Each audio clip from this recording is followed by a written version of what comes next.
দিনক আমি ইংৰাজীত ডে, ৰাতিপুৱা মৰ্নিং, ৰাতিক নাইট, আবেলিক আমি আফটাৰনুন বা দুপৰীয়াক আমি নুন বুলি কওঁ। বন্ধুসকল, এই ৱাৰ্ডবিলাকৰ আমি ইংৰাজী অৰ্থ বুজি পাওঁ ন। চ' দিন আৰু ৰাতি সম্পৰ্কীয় আৰু বহুত শব্দ অৰ্থ আছে যি আমি হয়তো বহুতে নাজানো। চ' এনেধৰণৰ শব্দাৰ্থবিলাক আজি আমি বুজিবলৈ চেষ্টা কৰিম আৰু সেইবিলাকেদি আমি সৰু সৰু চেণ্টেন্সবিলাকো গঠন কৰিবলৈ যত্ন কৰিম। আপোনালোকে ভিডিঅ'টো শেষলৈকে চাই থাকক, নিশ্চয় কিবা উপকৃত হ'ব পাৰিব। আৰু ভিডিঅ'টো যদি ভাল লাগে লাইক কমেণ্ট শ্বেয়াৰ কৰিব আৰু যদি চেনেলটো প্ৰথমবাৰৰ বাবে চাইছে চেনেলটো ছাবস্ক্ৰাইব কৰি ল'ব। মই ইয়াতে লিখিছোঁ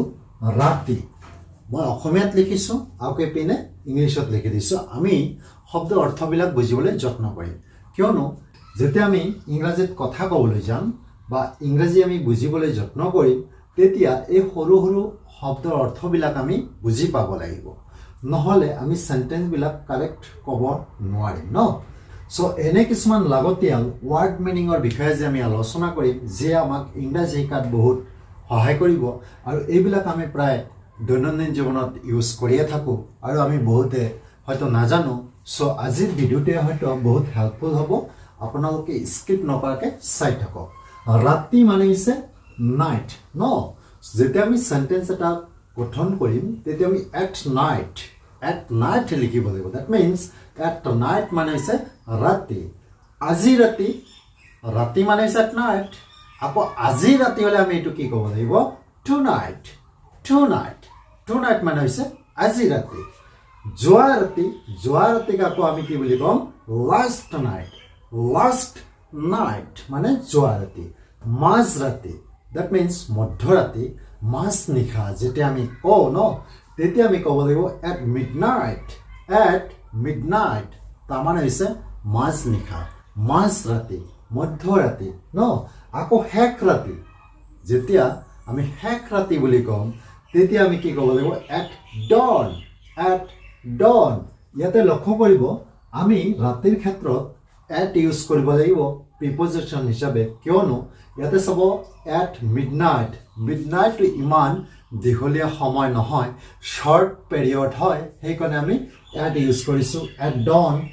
এইবিলাক শ্বৰ্ট পিৰিয়ডৰ কাৰণে আমি এট ইউজ কৰিব লাগে ন। আকৌ ইয়াতে চাব সন্ধিয়া মানে কি? ইভিনিং। চ' চেণ্টেন্স এটা যেতিয়া আমি ইউজ কৰিম তেতিয়া ইন দ্য ইভিনিং ক'ব লাগিব। ইন দ্য ইভিনিং এইটো অলপ লং পিৰিয়ড হয়, সেইকাৰণে আমি ইন দ্য ইয়াতে আমি লগাই দিছোঁ। চ' ইন দ্য ইভিনিং মানে হৈছে সন্ধিয়া। আজি সন্ধিয়া এইটো আকৌ আমি কি বুলি জানিম? দিছ ইভিনিং মানে হৈছে আজি সন্ধিয়া। আজি মানে হৈছে টুডে মানে আজি ন, এইটো আমি জানোৱে সকলোৱে প্ৰায়। ৰাতিপুৱা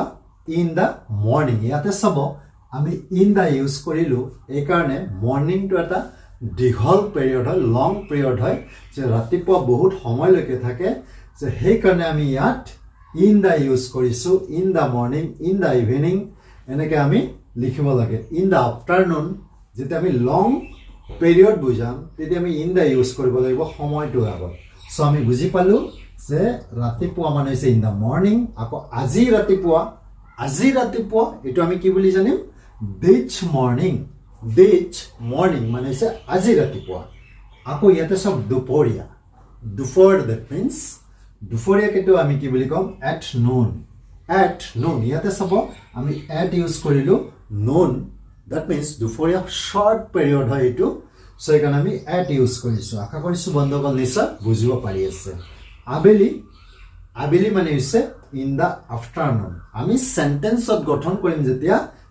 ইন দ্য দিব লাগিব। আমি এনে আফটাৰনুন মানে আবেলি বুজি পাওঁ ন। চ' আফটাৰনুনটো লং পিৰিয়ড হয়, সেইকাৰণে আমি ইন দ্য দিছোঁ, যে ইন দ্য আফটাৰনুন মানে হৈছে আবেলি। যোৱাকালি তাৰমানে য়েষ্টাৰডে আমি জানো ন। ৰাতিপুৱা 6টা বা 7টা বা 8টা যেতিয়া আমি এনেকৈ কওঁ তেতিয়া 6 in the morning তাৰমানে হৈছে ৰাতিপুৱা 6টা বজা বা 6 AM বুলি আমি ক'ব পাৰোঁ যেতিয়া আমি 6 AM দিম ইন দ্য মৰ্ণিঙৰ ঠাইত আমি AM লগাই দিম তেতিয়া এইটো এনেকুৱা মিনিং কৰিব যে ৰাতিপুৱা 6টা বুজাইছে সো 6 AM দিলে আমি কি বুজি পাম AM মানে হৈছে আমি ৰাতিপুৱাটো এইটো আমি বুজি পাম যে দুপৰৰ আগলৈকে এইটো আমি AM বুলি লিখো ধৰক ৰাতিপুৱা 8টা বজা তেতিয়া আমি 8 ইন দ্য মৰ্ণিং বুলি ক'ব পাৰোঁ বা 8 AM বুলি আমি ক'ব পাৰোঁ আকৌ যেতিয়া আমি ৰাতি 8টা কম তেতিয়া আমি এনেকৈ ক'ব লাগিব যে 8 PM তেতিয়া আমি PM বুলি ক'ব লাগিব PM মানে হৈছে ৰাতি বুজাব দ্যাট মিন্স এইটো মৰ্ণিং নুবুজায় বা সন্ধিয়া 7টা যেতিয়া আমি এনেকৈ কম তেতিয়া আমি এনেকৈ ক'ব লাগিব 7টা ন সন্ধিয়া সো 7 ইন দ্য ইভিনিং বুলি ক'ব লাগিব তেতিয়া ইন দ্য ইভিনিং বা আমি 7 PM বুলি ক'ব পাৰি আকৌ ইপিনে চাওক যোৱা পৰহি এইটো আমি কি বুলি ক'ম দ্যাট মিন্স যোৱাকালি আগৰ দিনা যোৱা পৰহি এইটো আমি ক'ব লাগিব the day before yesterday the day before yesterday তাৰমানে হৈছে যোৱা পৰহি অহা পৰহি সাপোজ অহাকালিৰ আগৰ দিনা যেতিয়া আমি ক'ম তেতিয়া এনেকৈ ক'ব লাগিব the day after টুমৰো the day after টুমৰো মানে হৈছে অহা পৰহি অহাকালি ৰাতি মানে হৈছে নাইট আকৌ অহাকালি অহা ৰাতি দ্যাট মিন্স এইটো আমি ক'ব লাগিব টুমৰো নাইট মানে হৈছে অহাকালি ৰাতি অহাকালি মানে কি বুলি জানো টুমৰো অহাকালি মানে হৈছে টুমৰো ন আকৌ চাওক যে অহাকালি ৰাতিপুৱা এইটো আমি কি বুলি ক'ম যে অহাকালি ৰাতিপুৱা এইটো ক'ব লাগিব টুমৰো মৰ্ণিং মানে হৈছে অহাকালি ৰাতিপুৱা আগৰ দিনা এইটো আমি কি বুলি ক'ম দ্য প্ৰিভিয়াছ ডে তাৰমানে হৈছে আগৰ দিনা আকৌ পিছৰ দিনা দ্যাট মিন্স পিছৰ দিন এইটোক আমি কি বুলি ক'ম দ্য নেক্সট ডে মানে হৈছে পিছৰ দিনা সো বন্ধুসকল এই ৱাৰ্ড মিনিংবিলাক যেতিয়া আমি জনা থাকিম তেতিয়াহ'লে আমি সেন্টেন্সবিলাক গঠন কৰিব পাৰিম যেতিয়া এই ধৰণৰ সেন্টেন্সবিলাক আমি ক'বলৈ যাম এই ৱাৰ্ড মিনিংবিলাকে আমাক বহুত সহায় কৰিব ইংৰাজী শিকাত বা স্পকেন ইংলিছত এইবিলাক অতি জৰুৰী হয় কাৰণ এইবিলাক নজনাকৈ আমি কাৰেক্ট ইংলিছ ক'ব নোৱাৰিম ন এতিয়া আমি কেইটামান সেন্টেন্স লিখিছোঁ আৰু এই সেন্টেন্স কেইটা বুজিবলৈ যত্ন কৰোঁ ইয়াতে লক্ষ্য কৰক প্ৰথম সেন্টেন্সটো মই লিখিছোঁ যে আজি মই টিভি চাম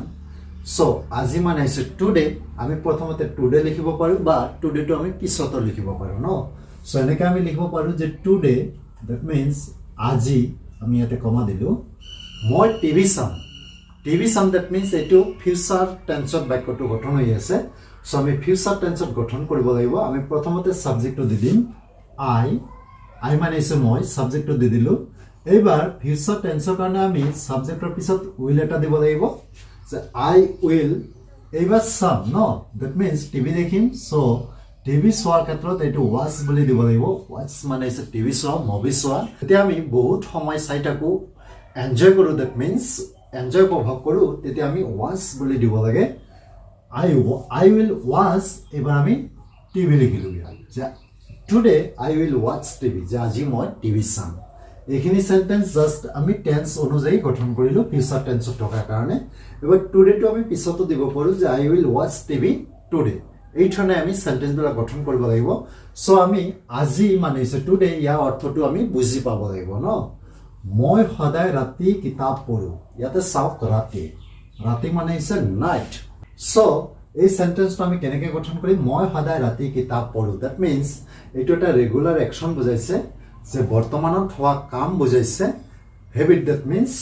সো এই সেন্টেন্সটো আমি সিম্পল প্ৰেজেন্টত গঠন কৰিম সো আমি সাবজেক্টটো দি দিলোঁ আই তাৰপিছত আমি ইয়াত লগাই দিম সদায় মানে হৈছে অলৱেজ আই অলৱেজ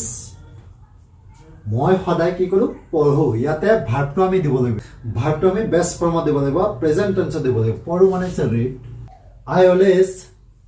ৰিড বুকছ ইয়াতে চাওক আমি কি লিখিলোঁ যে সিম্পল প্ৰেজেন্টত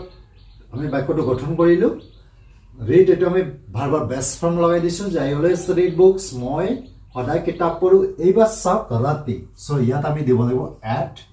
নাইট মানে হৈছে ৰাতি বা আমি এট নাইট তো আগতে দিব পাৰোঁ যে at night I always read books and watch TV যে মই সদায় ৰাতি কিতাপ পঢ়োঁ আৰু টিভি চাওঁ এনেকৈ আমি বাক্যবিলাক গঠন কৰিব পাৰোঁ ন চ' এইটোৰ মিনিং আমি জানিব লাগিব যে এট নাইট মানে হৈছে ৰাতি চেণ্টেন্স এটাত যেতিয়া আমি ইউজ কৰিম তেতিয়া আমি এটটো দিব লাগিব নাইটৰ আগত প্ৰিপজিশ্যন হিচাপে ন যে ৰাতিপুৱা মই মোৰ পৰিয়ালৰ সদস্যৰ সৈতে ব্ৰেকফাষ্ট কৰোঁ এই চেণ্টেন্সটো চাওক অলপ দীঘলীয়া চেণ্টেন্স কিন্তু আমি এইটো পাৰ্টকৈ বুজি কৰিবলৈ যত্ন কৰিম এইটো কি এই চেণ্টেন্সটো এটা ৰেগুলাৰ একশ্যন হয় এইটো আমি চিম্পল প্ৰেজেণ্টত লিখিব লাগিব কিয়নো বৰ্তমানত হোৱা কাম বুজাইছেতো চ' আমি প্ৰথমতে ছাবজেক্টটো চিনাক্ত কৰিব লাগিব ছাবজেক্টটো হৈছে মই চ' আমি লিখিলোঁ ছাবজেক্টটো আই তাৰপিছত ইয়াতে চাওক যে that means breakfast কৰো breakfast খাও that means ৰাতিপুৱা জলপান কৰো so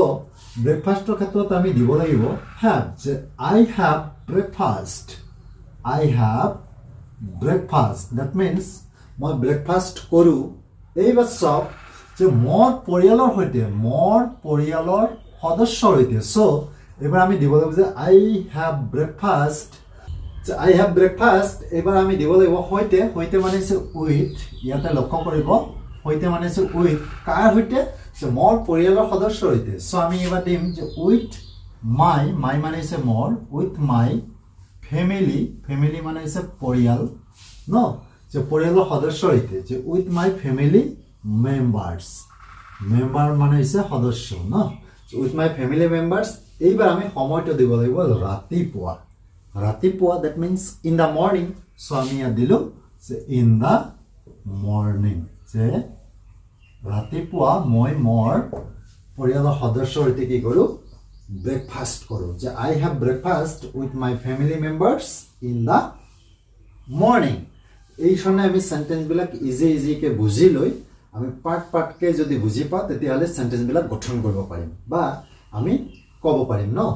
দুপৰীয়া মই বাহিৰলৈ নাযাওঁ দুপৰীয়া এট নুন আমি চেণ্টেন্সত যেতিয়া উল্লেখ কৰিম তেতিয়া এট নুন বুলি ক'ব লাগিব এবাৰ এইখিনি চেণ্টেন্স লৈ লক্ষ্য কৰক মই বাহিৰলৈ নেযাওঁ এই চেণ্টেন্সটো নেগেটিভত আছে ডেট মিনছ নহয় পদক বাক্যত আছে নেযাওঁ খাওঁ নেখাওঁ হয়নে চ' এই চেণ্টেন্সটো আমি চিম্পল প্ৰেজেণ্টত আমি গঠন কৰিম আকৌ নেগেটিভ ফৰ্মত লিখিব লাগিব চ' ছাবজেক্টটো দিলোঁ আই এইবাৰ নেগেটিভত থকাৰ কাৰণে আমি ডু নট ইউজ কৰিব লাগিব don't that means I don't এবাৰ আমি ভাৰ্বটো লগাই দিম গ' মানে হৈছে যোৱা ডণ্ট গ' নোযোৱা ডেট মিনছ নেযাওঁ যে আই ডণ্ট গ' এবাৰ কলৈ নেযাওঁ বাহিৰলৈ that means out I don't গ' আউট এবাৰ কেতিয়া নাযাওঁ দুপৰীয়া নাযাওঁ চ' এইবাৰ আমি লিখিম এট নুন আমি সময়টো উল্লেখ কৰি দিলোঁ যে এট নুন ইয়াতে চাওক আমি এট নুনটো কিয় লিখিছোঁ বাক্যত লিখাৰ কাৰণে আমি এট ইউজ কৰিছোঁ চ' আই ডণ্ট গ' আউট এট নুন যে মই দুপৰীয়া বাহিৰলৈ নেযাওঁ ডেট মিনছ বাহিৰত নেযাওঁ মই ঘৰতে থাকোঁ এনেকুৱা মিনিং কৰিছে ডেট মিনছ আমি আবেলি ক্ৰিকেট খেলোঁ এইটো আমাৰ ৰেগুলাৰ একশ্যন বুজাইছে চ' চিম্পল প্ৰেজেণ্টত আমি বাক্যটো গঠন কৰিম আকৌ ইয়াতে চাওক যে আবেলি সময়টো দি আছে আবেলি মানে হৈছে ইন দ্য মৰ্ণিং আমি চেণ্টেন্সত যেতিয়া উল্লেখ কৰিম তেতিয়া ইন দ্য মৰ্ণিং বুলি ক'ব লাগিব আমি এই চেণ্টেন্সটো চিম্পল প্ৰেজেণ্টত যেতিয়া গঠন কৰিম আমি চিম্পল প্ৰেজেণ্টত কিয় লিখিম যে ৰেগুলাৰ একশ্যন আকৌ বৰ্তমানত হোৱা কাম বুজাইছে সেইকাৰণে আমি চিম্পল প্ৰেজেণ্টত লিখিব লাগিব ছাবজেক্টটো আমি দিলোঁ ঐ তাৰপিছত এবাৰ আমি ভাৰ্বটোৰ কথা চিন্তা কৰিব লাগিব কিয়নো ভাৰ্বটো দিব লাগিব তো ভাৰ্বটো ইয়াত আছে খেলোঁ এইটো আমি বেষ্ট ফৰ্মত দিব লাগিব যে প্ৰেজেণ্ট ফৰ্মত দিম ডেট মিনছ প্লে মানে হৈছে খেলা উই প্লে আমি খেলোঁ কি খেলোঁ ক্ৰিকেট খেলোঁ এবাৰ অবজেক্টটো দি দিলোঁ ক্ৰিকেট উই প্লে ক্ৰিকেট এইখিনিলৈ আমাৰ ঠিকে চলিছে এইবাৰ আমি সময়টো উল্লেখ কৰি দিম কেতিয়া খেলোঁ ইন দ্য আফটাৰনুন এইবাৰ আমি ইয়াত লিখিম যে ইন দ্য আফটাৰনুন এই ধৰণে আমি চেণ্টেন্সবিলাক ইজি টাইপত গঠন কৰিব পাৰোঁ জাষ্ট আমাৰ অলপ টেন্সৰ ধাৰণা থাকিব লাগিব আৰু ৱাৰ্ড মিনিংবিলাক যেতিয়া আমি জানিব পাৰিম তেতিয়া চেণ্টেন্সবিলাক আৰু ৱাৰ্ড মিনিং যেতিয়া আমি জানিব পাৰিম তেতিয়া চেণ্টেন্সবিলাক ইজিলি আমি গঠন কৰিব পাৰিম জাষ্ট এইবিলাক আমি বুজিবৰ কাৰণে কেইটামান এক্সাম্পল লৈছোঁ আশা কৰিছোঁ বন্ধুসকল নিশ্চয় বুজিব পাৰিছে সো বন্ধুসকল আজি এই সৰু ভিডিঅ'টোৱে হয়তো আপোনাক বহুতখিনি সহায় কৰিছে সো আজিলৈ ভিডিঅ'টো ইয়াতে সামৰিছোঁ যদি ভিডিঅ'টো চাই অলপ হ'লেও কিবা উপকৃত হ'ব পাৰিছে লাইক কমেণ্ট শ্বেয়াৰ কৰিব